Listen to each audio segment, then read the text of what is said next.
로마서 2장 1절입니다.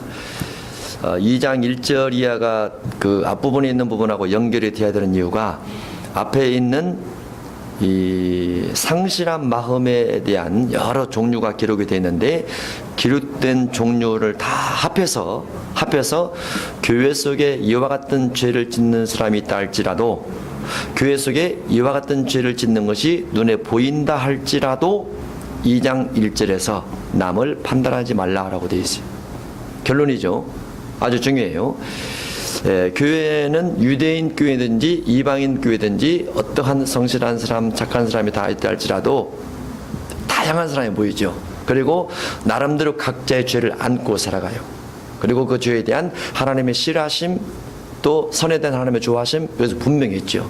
분명히 있는데, 문제는 어떠한 사람이 어떠한 죄를 짓느냐가 문제가 아니고, 왜냐하면 다 죄인이기 때문에 그것이 문제가 아니고, 어떤 사람이 죄를 지었을 때 그 사람을 대하는 자세가 훨씬 더 중요하다는 거죠. 훨씬 더 악한 일을 하는 것은 하나님의 사용에 대한 부분이 있지만은, 그러므로 남을 판단하는 사람아, 그 말은 여기서 남이란 무엇이냐면, 남이란 1장 29절, 30절, 31절의 남입니다. 곧 범죄한 모든 사람들이죠. 범죄한 상실한 마음대로 살아가는 모든 사람을 보고, 저 사람은 시기, 저 사람은 질투, 저 사람은 분노, 저 사람은 악의, 저 사람은 수군 이와 같은 것들을 보고 그 사람을 판단하는 사람아, 누구를 막론하고 내가 핑계하지 못할 것은 남을 판단하는 것으로 내가 너를 정죄함이니, 판단하는 것 자체가 네가 너 자신을 정죄함이라 라고 되어 있기 때문에 판단하는 것 자체가 죄다 그 말이죠. 판단하는 것 자체가 죄다. 판단이 죄다. 다른 사람의 죄성이 보이는 것이 죄다. 다른 사람의 영혼이 보여서 그 사람이 그렇게 죄를 질 수밖에 없는 불쌍함, 연약함, 죄됨, 내가 기도해 줘야 될 책임, 사명, 이런 것들이 깨달아지면 은혜인데, 다른 사람이 죄 지은 것이 보이게 되면 정죄가 됩니다. 정죄가 돼요. 어떤 사람이 범죄를 저지르죠.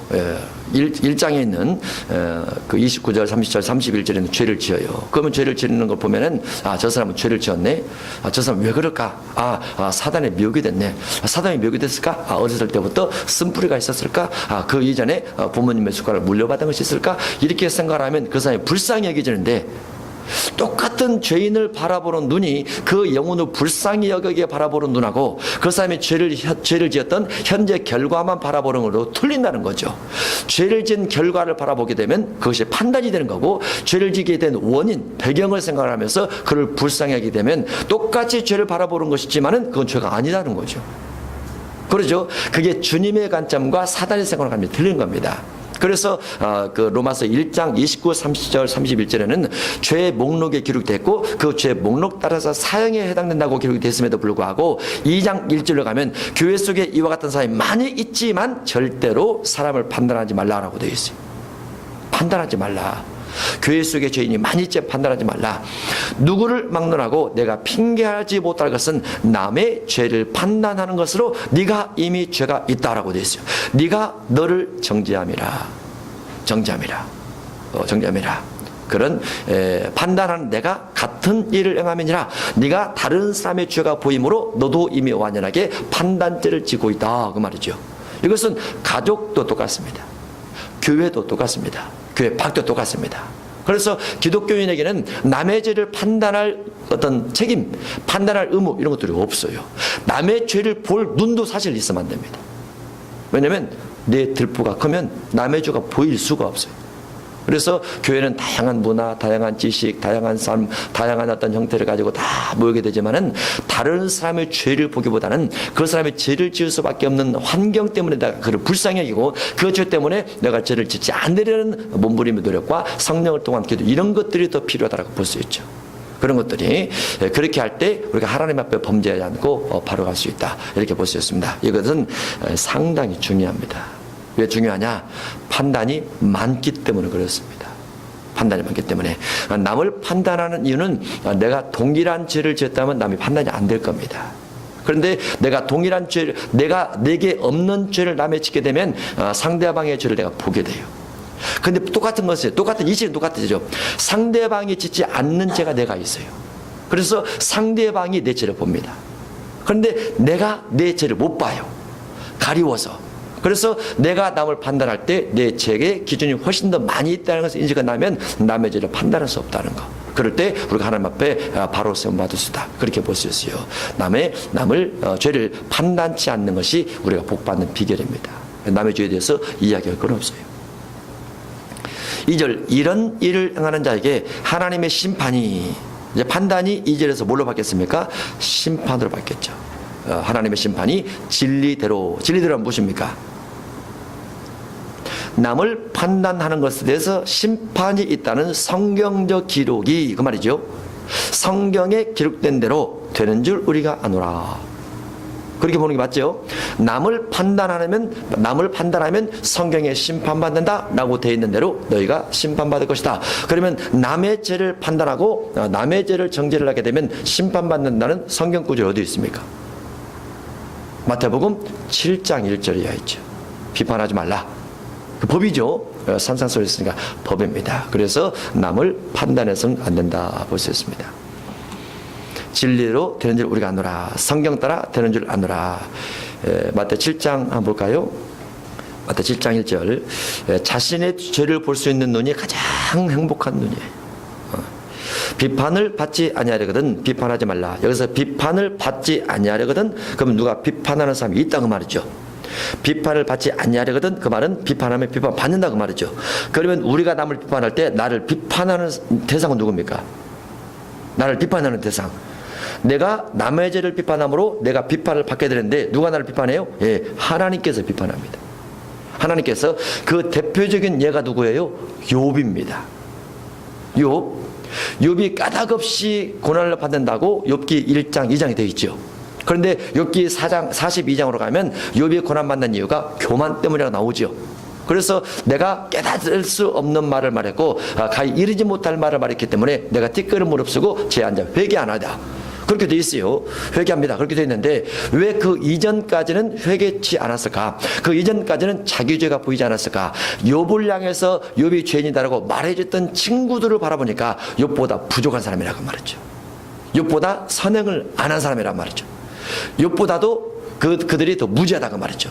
그래서 그들이 욥을 대면을 놨을 때 욥이 막 항변을 합니다. 무슨 소리냐? 내가 선한 일을 하고 의로운 일을 하고 똑똑하고 잘났고 물질의 복도 많이 받고 하나님의 계명도 다 지켰는데 무슨 소리냐? 그렇게 말을 하죠. 그러다가 나중에 또 그 후배가 말을 하면서 말을 할 때 또 그렇게, 그러면 마지막에 누가 나오죠? 하나님께서 나오죠. 하나님께서 다 나와서 욥아 나와 대화를 하자 하면서 창조에 대해서부터 이야기를 쫙 꺼내죠. 창조에 대해서. 그러니까 욥보다 훨씬 더 지혜가 뛰어나고 욥보다 훨씬 더 능력이 뛰어나고 훨씬 더 거룩하 훨씬 더 의로우신 분이 나타나서 욥아 대화를 하자 하니까 욥이 꼬리를 다 내리는 겁니다. 거기서 그러면 욥이 자기의 불의, 자기의 허물을 꺾지 않았던 이유가 자기 눈앞에 보였던 모든 사람들은 자기보다 의로움이 없었다는 교만함이 있어요. 그래서 어떠한 교만함이나 어떠한 자긍심이나 어떠한 판단 같은 경우는 기준이 누굽니까? 대부분 기준이 자기예요. 내가 가진 지식, 내가 가진 경험, 내가 가진 물질, 내가 가진 학식, 내가 가진 인품, 자기입니다. 근데 하나님은 뭐라고 합니까? 하나님과 비교를 해야 된다. 이렇게 말을 하죠. 그러면 하나님과 비교를 해서 높아질 사람이 누가 있어요?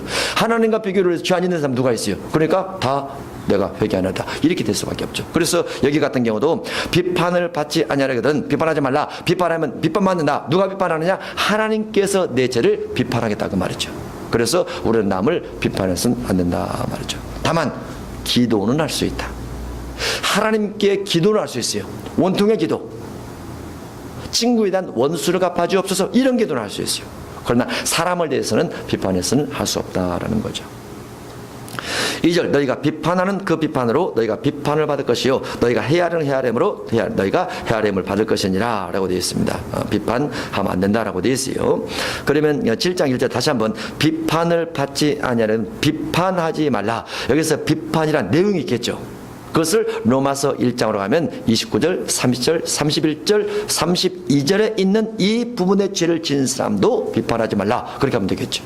그죠? 이제 마태복음으로 보면 마태 5장 6장에 있는 죄를 짓는 사람, 5장 6장의 말씀을 어겨 사는 사람이 있을지라도 비판하지 말라. 그렇게 되는 거죠. 저 사람은 산상수훈이 무엇인지도 몰라. 저 사람은 산상수훈 안 지키고 살면서 저 사람은 산상수훈 이런 말씀이 있다는 것도 모르면서 비판하지 말라고 말이죠. 예, 그러면 교만해.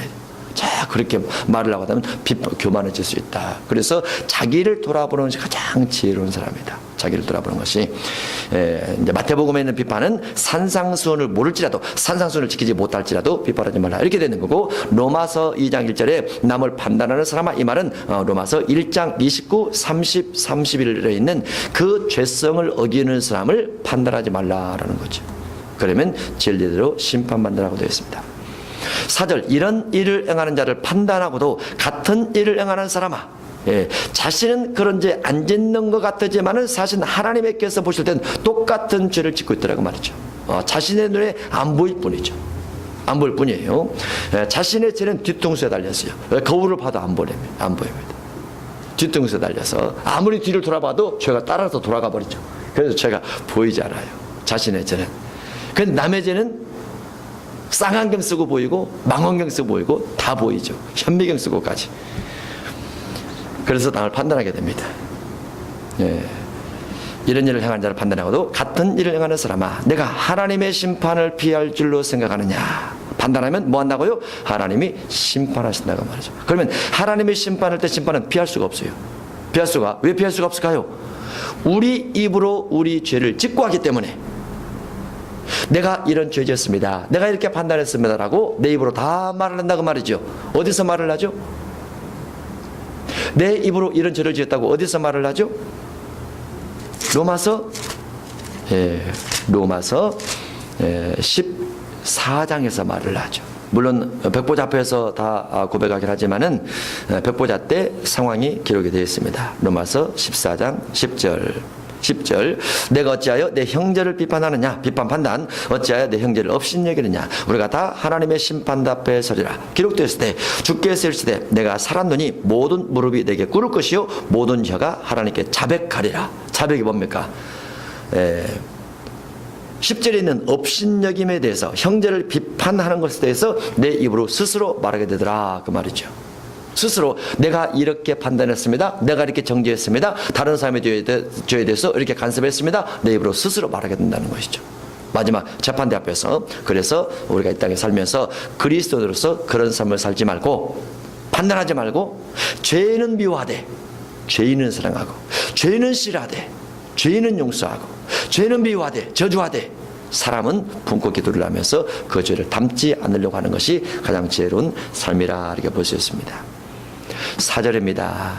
로마서 2장 4절. 혹 내가, 여기서 내가라는 것도 이미 로마 교회에 있는 믿음의 성도를 말합니다. 내가 하나님의 하나님의 인자하심이 너를 인도하여 회개하게 하심을 알지 못하여. 여기서 하나님의 인자하심이 너를 인도했다라는 이 인자는 무엇일까요? 인자가 유다서 1장 3절에 있는 일반으로 얻은 구원입니다. 일반으로 얻은 구원. 우리가 아직 주인 됐을 때 주께서 나를 위해서 죽으심으로 우리를 향한 자기의 사랑을 확증하셨느니라. 그런 부분과 같고, 우리가 전에 지은 죄를 간구하사, 그런 부분 같습니다. 그러니까 믿기 전 죄악 덩어리 있던 나를 주님께서 묻지 아니하시고 무조건 죄배로 다 덮어주고 씻어주신 것, 이것이 인자예요. 하나님의 인자. 이 부분이 예수님의 십자가 사건과 동일시되고, 예수님의 십자가 사건은 원죄에서 예수님 믿고 나오는 출발점이기 때문에 6월절에 해당이 되고, 6월절 고전 5장 7절, 그 다음에 마태복음 26장 6월절, 출애굽기 12장 6월절, 이렇게 해당이 되죠. 에베소서 2장 1절 이하의 원죄를 가진 허물을 가지고 죽었던 상태에서 빠져나오는 것, 여기도 해당이 되고, 그 다음에 로마서 5장도 해당이 되고요. 원죄에서 빠져나오는 로마서 3장 24절, 23절 이하 모든 사람의 죄를 범하였음에부터 저기에서 24절, 25절도 해당이 됩니다. 하나님의 인자하심이 우리의 원죄를 다 덮어줬다고 말이죠. 너를 인도하여 어디로? 교회로 인도하여, 신앙의 길로 인도하여, 죄 사함받는 길로 인도해서 회개하게 하심을 믿은 다음에, 그 다음에 우리가 다음 순서가 있죠. 예수님 믿는다. 그 다음에 지켜야 될 순서가 회개하는 것, 두 번째입니다. 얘기하는 것. 이 회개가 세례 받을 때 나는 너희로 회개케 하기 위하여 물로 세례를 베풀거니와 해서 믿는 사람이 믿은 이후에는 회개 삶을 살 것에 대한 약속이라 이렇게 볼 수 있습니다. 회개하게 하심을 알지 못하고 그의 인자하심과 인자하심, 죄에 대해서 덮어줬다고 말이죠. 죄에 대해서 피로 씻어줬다고 말이죠. 예수님 친히 몸의 고통과 아픔을 당하시고 죽임을 당하면서 우리 죄를 씻어줬다고 말이죠. 이게 인자하심입니다. 인자하심과 용납하심과 무엇에 대한 용납? 죄에 대한 용납, 불의에 대한 용납, 우상 숭배에 대한 용납하심과 길이 참으심, 무엇에 대해서? 하나님께서 우리가 믿지 아니할 때 범죄하게 되면 우리를 단번에 심판하고 싶어요. 하나님은 죄를 보면 근질근질하십니다. 뭐 하기 위해서? 심판하기 위해서. 심판하기 위해서. 그런데 참으시는 거예요. 오래 참으시는 겁니다. 기다리는 겁니다. 인내하는 겁니다. 뭐 하라고? 믿으라고. 뭐 하라고? 돌이켜 회개하라고. 이 길이 참으심입니다. 길이 참으심이 풍성함을 묘시하느냐? 인자심과 용납하심과 길이 참으심이 많다고 말이죠. 그런데 하나님께서 이와 같이 우리가 원죄 가운데 있을 때 우상을 숭배하고 다른 신을 섬겼을 때 하나님께서 우리를 진노해서 다 쓸어버리고 싶었지만은 하나님께서 참고 기다리시고 자비하시고 인자를 베풀면서 기다렸는데 왜 너는 다른 사람을 판단하고 정죄하고 비판하는 자가 말이죠. 누가 조금 죄를 짓는다고 그 사람에 대해서 판단하느냐라는 거죠. 그런 건 다른 말로 그렇게 하지 말라 그거 말이죠. 다만 내 고집과 내 고집, 뭐 하는 고집, 뭐 하는 고집, 이 고집이라는 것이 사절 부분을 진행하지 아니하고 사절 부분을 실행하지 아니하고 판단으로 가는 사람아 그 말이죠. 그 고집에 판단하는 고집. 사절처럼 하나님의 인자하심을 깨달아서 회개하면서 가는 것이 아니고 판단하는 그 고집과 회개하지 아니함을 따라 무엇에 대해서 남을 판단하고 정죄하고 비판하는 것에 대해서 회개하지 아니한 마음을 따라 진노의 날이 언제예요? 3절로 가니까 하나님의 심판의 날입니다. 진노의 날, 곧 하나님의 의로우신 심판이 나타나는 그 날에 이 말 진노를 내게 쌓는도다. 내게, 누구에게? 믿는 사람에게. 어떤 믿는 사람에게? 판단하면서 정죄하면서 살아가는 사람에게 하나님께서 심판할 날이 있다고 말이죠. 그것을 그 심판 때 심판을 많이 받기 위해서 자꾸 남을 판단하는 것을 쌓아가고 있더라고 말이죠. 어쨌든 판단하면 안 되는 거죠. 그렇죠? 남의 죄가 잘 보입니까? 내 죄가 더 잘 보입니까? 내 죄가 잘 보이죠. 할렐루야. 남의 죄를 보려면 안 보이죠. 아무리 찾아도 안 보이네. 할렐루야. 저 사람이 무슨 죄를 짓는가 찾아볼까? 다 찾아보니까 내 죄가 더 크네. 할렐루야. 그래야 돼요. 갈수록. 그래야 우리가 판단받지 않는다. 그렇게 볼 수 있습니다. 그래야 볼 수 있어요. 자, 6절 로마서 2장 6절입니다. 로마서 2장 6절입니다. 행위심판. 하나님께서 각 사람에게 행한 대로 부응하시되 이전 구절을 문맥 삼아서 본다고 하면 로마서 1장 29, 30, 31절에 대한 심판 부분을 기록했다. 이렇게 볼 수 있어요. 이전 구절을 본다고 하면. 그리고 2장 1절로 5절에는 판단에 대해서도 하나님께서 행한 대로 부응하신다. 이렇게 볼 수도 있습니다. 어떤 한 구절은 이전 구절과 이후 구절을 다 문맥으로 연결시켜서 볼 수 있기 때문에 그렇게도 볼 수 있죠. 그러나 그 아래 구절도 오늘 본문에 기록이 되어 있습니다. 참고 선을 행하여. 어쨌든 이 부분에서는 계속 악한 부분과 더러운 부분과 범죄하는 부분, 악한 어떤 삶 이런 부분 중심이 기록됐는데 여기에 참고 선을 행하여 갑자기 선이 등장을 합니다. 누구에게? 믿는 사람이 참고 선을 행하면 그 말이죠. 안 믿는 사람이 아니고 예수 믿는 사람이, 예수님을 고백하는 사람이 참고 뭘 참아야 돼요? 선을 행하는데 좀 참으라 그 말이죠. 선한 일을 하다 보면 요즘은 자꾸 선한 일을 해도 누가 비아냥거려요. 조롱을 해요. 그럼에도 불구하고 참고 계속 선을 행하라고 말이죠. 우리 마음에서도 누가 비아냥거리면 선을 꾸준하게 하기가 싫죠. 착한 일을 했다면서요. 그러면 뭐 안 하고 싶어요. 아니요, 그것이 아니고 참고 선을 행하라고 말이죠. 계속 선한 일을 하라. 참고 선을 행하여 영광과 존귀와 썩지 아니함을 구하는 자에게는 영생으로 하시고 선에 대해서 반드시 영생이 있다. 선이란 무엇이냐? 영광과 존귀와 썩지 아니함을 구하는 것, 썩지 아니함을 구하는 것, 썩는 것을 구하는 것은 영생이 아닙니다. 썩지 아니함을 구하는 것이 영생입니다. 썩지 아니할 것이 무엇이냐? 썩지 아니할 것은 인품입니다. 신의 성품입니다. 성령의 열매입니다. 성령의 열매, 빛의 열매, 신의 성품 이와 같은 것들은 안 썩어요. 그런데 죄송하게도 돈은 썩네요. 돈은 썩죠. 좋은 옷도 썩네요. 좋은 집도 썩네요. 선에 대해서 복을 주시고 악에 대해서 심판이 있습니다. 진노하심이 있어요. 꼭 있습니다. 이런 것들을 우리가, 그러나 악에 대한 심판도 우리가 기억해야 되지만은 선에 대한 복도 있다는 걸 기억해야 돼요. 주님께서 우리를 부르실 때 썩을 것은 못 올라갑니다. 무게가 무거워서 못 올라가요. 주님 부르실 때 썩지 아니할 것은 가벼워서 올라갑니다. 썩을 것은 지하 쪽으로 가고 썩지 아니할 것은 하늘 쪽으로 갑니다. 그래서 주님께서 불러오실 때 썩지 아니할 것이 많이 있는 사람은 가벼우니까 쉽게 불러올리고, 썩을 것이 많이 있는 사람은 무거우니까 못 들어올려요. 천사가 불러올릴 때. 그래서 썩지 아니함을 구하는 자에게는 영생을 주시지만은 8절 돼 있죠. 8절 9절 쪽에서 7절 한 번 더, 참고 선을 행하여 끝까지 선을 행해야 되죠. 선이 무엇이라고 그랬죠?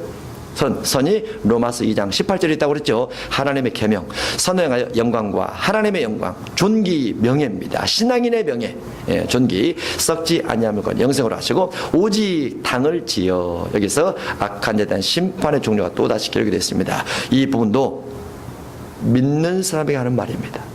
믿는 사람들, 당을 지어. 당지면 됩니까? 안 됩니까? 우리나라는 민주당, 이렇게 새누리당 당은 있지만은 교회 안에 당을 말합니다.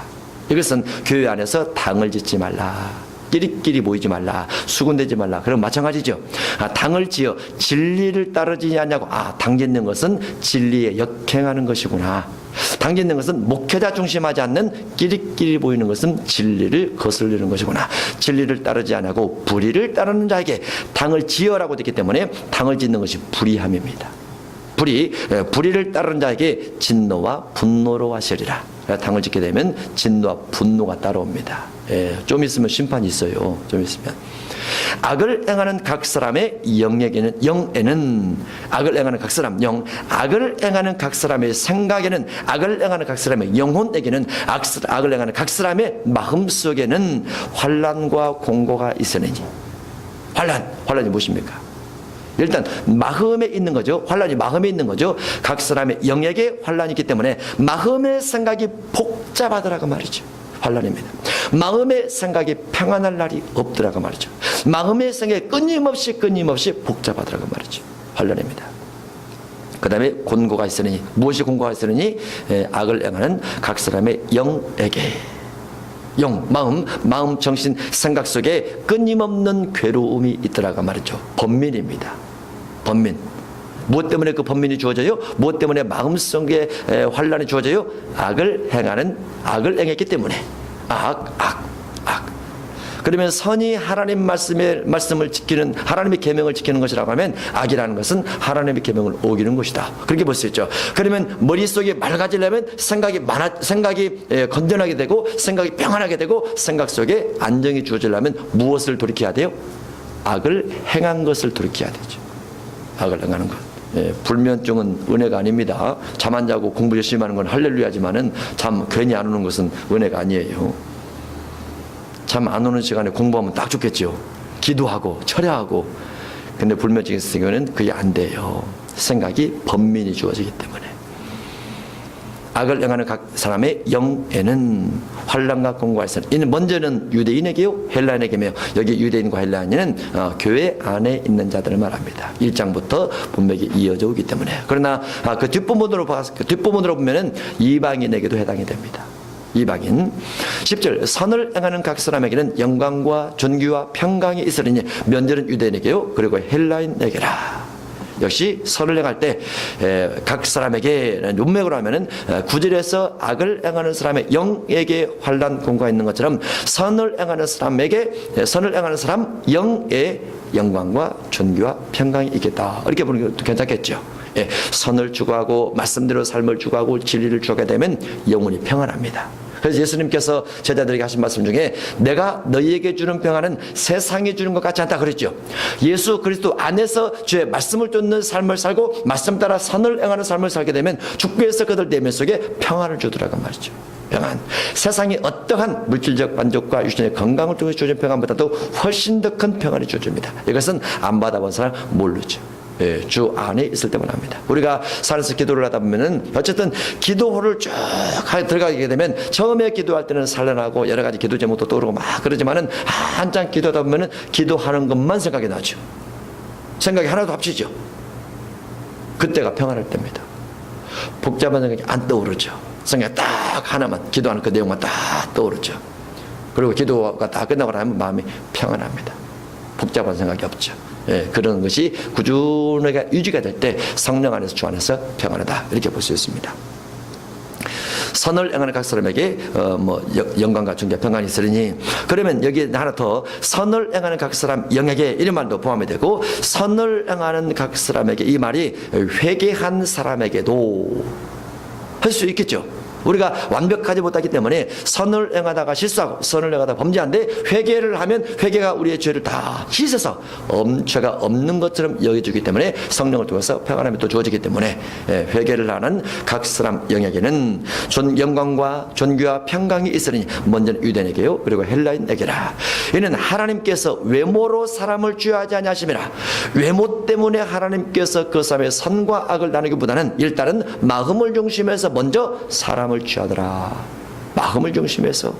사단은 마음의 범죄를 해서 쫓겨났어요. 사람도 마음의 범죄가 육의 범죄로 발전되기 때문에 하나님께서 우리의 내면을 먼저 보시더라. 내면 속에 선을 추구하게 되면 영광과 존귀와 평안함이 있고, 내면 속에 악을 추구하게 되면 불안과 고통과 환난과 범민이 있고, 그렇게 되는 거죠. 마음을 씻으면 됩니다. 생각을 씻으면 되죠. 단호하게. 행위 심판을 현재 보고 있습니다. 하나님의 심판 기준은 마음, 악한 마음, 선한 마음, 행위입니다. 12절 하나님의 심판 기준 두 번째, 은밀한 행동입니다. 은밀한 행동 가지고 심판하십니다. 무릇 율법 없이 범죄한 자는 또한 율법이 없이 망하고, 여기서 율법 없이 범죄한 자라는 것은 10절에 있는 헬라인입니다. 헬라인이기 때문에 이방인을 말하죠. 율법 없이 범죄한 사람은 또한 율법 없이 망하고. 왜 그럴까요? 율법이 없이 범죄한 사람은 왜 율법이 없음에도 불구하고 망해야 될까요? 무엇 때문에? 써졌죠. 범죄 때문에. 12절 범죄 때문에. 그러니까 하나님의 심판 기준은 언제나 죄예요. 하나님의 심판 기준은 예수 믿음 속에 죄가 사함받았느냐, 예수 믿음 속에 죄가 사함받지 못했느냐, 죄사의 문제입니다. 구원은 절대성 죄사입니다. 절대성 죄사입니다.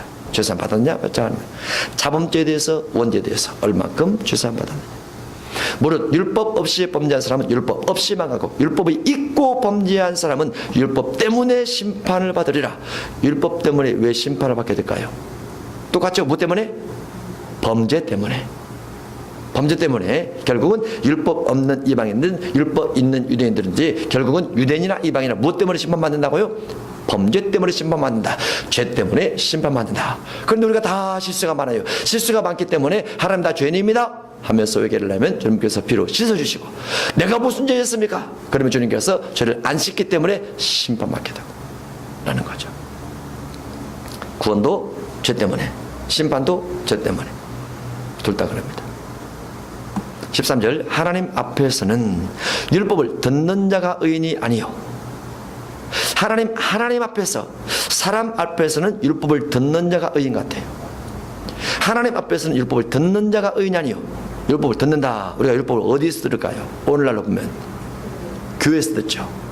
그러면 교회에 와서 예배드리면서 말씀을 듣는 사람이 의인이 아니요 라고 볼 수 있죠. 그죠? 이 본문을 그대로 바꿔서 한다면 하나님 앞에서는 율법을 듣는 자가 의인이 아니요 오직 율법을 행하는 자라야 의롭다 하심을 얻으니, 율법대로 살아가야 의롭다 하심을 얻으니. 그래서 의로움이 두 가지 종류가 있어요. 그죠? 한 가지는 예수 믿는 원죄 사함의 의인입니다. 또 한 가지는 예수 믿은 이후에 교회 생활을 하면서 말씀에 순종하는 의인입니다. 이 두 가지가 성경 안에서는 내용상으로는 원죄를에서 사함받은 의인이요 잡음죄에서 용서받은 의인, 내용상으로 그게 됐는데 단어상으로는 그렇게 구분이 안 돼 있어요. 단어상으로는 의인 이렇게만 되어 있습니다. 한 가지로. 그래서 단어만 보고 성경 구조를 찾아가면 이 사람이, 이 의인이 원죄 사함받은 의인인지 잡음죄 사함받은 의인인지 분별이 안 되게 되어 있어요. 그런데 불행하게도 한국교회는 한 구절만 따서 성경을 보는 것이 많다 보니까 이게 원죄 사함받은 의인이냐 잡음죄 사함받은 의인이냐를 분별하지 못한다는 것, 이것이 안타깝죠. 하나님 앞에서는 율법을 듣는 자가 의인이 아니요 오직 율법을 행하는 자라야 어렵다 하심을 얻으리니. 세 번째, 하나님의 심판 기준이 또 있습니다. 세 번째, 이방인입니다. 이방인이란 누구냐? 본성 따라 사는 사람입니다. 양심 따라 살아가는 사람입니다. 생각 따라 사는 사람입니다. 마음 따라 사는 사람입니다. 은밀한 것을 행하는 사람입니다. 사람이 이방인이지만은 본성 따라 사는 행했다. 이방인이지만 양심 따라 행했다 라고 했을 때 그 사람이 죄인일까요? 아닐까요? 안 믿는 사람이 양심 따라 본성 따라 살았다. 죄인일까요? 아닐까요? 죄인이죠. 어디서 죄인이죠? 예. 10계명의 1계명부터 4계명을 어긴 죄인. 그것은 성령이 아니면 그 부분에 대해서 믿음을 절대로 주지 않아요. 그 부분에 믿음을 준다고 하면 예수님 믿을 거 없어요. 왜냐하면 이미 죄인이 알기 때문에. 그러나 안 믿는 사람이 도덕적으로, 역사적으로, 문화적으로, 사회적으로 다 인정받고 살지라도 1계명부터 4계명을 인정하며 살아가는 것은 절대로 아니라는 거. 왜 그러냐? 그 대면 속에 더러움이 있기 때문에. 어떤 더러움? 사단을 통한 미혹적 더러움이 있기 때문에 사단이 1계명부터 4계명을 인정하지 못하게 만든다고 말이죠. 그래서 믿지 않는 사람 속에는 의인이 없는 거죠. 의인이. 믿는 사람들 가운데서만 있게 되는 겁니다. 14절, 하나님의 심판교조 세 번째입니다. 14절, 율법 없는 이방인이, 이방인, 분명히 이방인이지만은 율법이 없다라고 되어 있어요. 이방인이 본성으로 율법의 일을 행할 때는, 이방인은 율법이 없음에도 불구하고 본성으로 율법의 일을 행한다고 말이죠. 이 사람은 율법이 없어도 자기가 자기에게 율법이 되나니, 이런 이들은 그 양심이 증거가 되어서 생각들이 서로 고발하며 변명하여 그 마음에 새긴 율법의 행위를 나타내느니라 해서 본성대로 산다, 양심 따라 산다, 생각 따라 산다, 마음 따라 산다, 은밀한 것을 드러내며 살아간다, 이렇게 되어 있어요. 그렇지만은 죄에 대해서는 반드시 심판이 있다라는 거죠. 16절, 곧 나의 복음에 이른 바와 같이 하나님의 예수 그리스도로 말미암아 사람들의 은밀한 것을 심판하시는 그날이라. 은밀한 것을 다 심판하겠다라고 되어 있습니다. 복음은 예수 그리스도 말씀에 대한 순종, 말씀에 대한 거룩한 삶의 성도, 이런 부분이 다 포함돼서 주어지게 됩니다.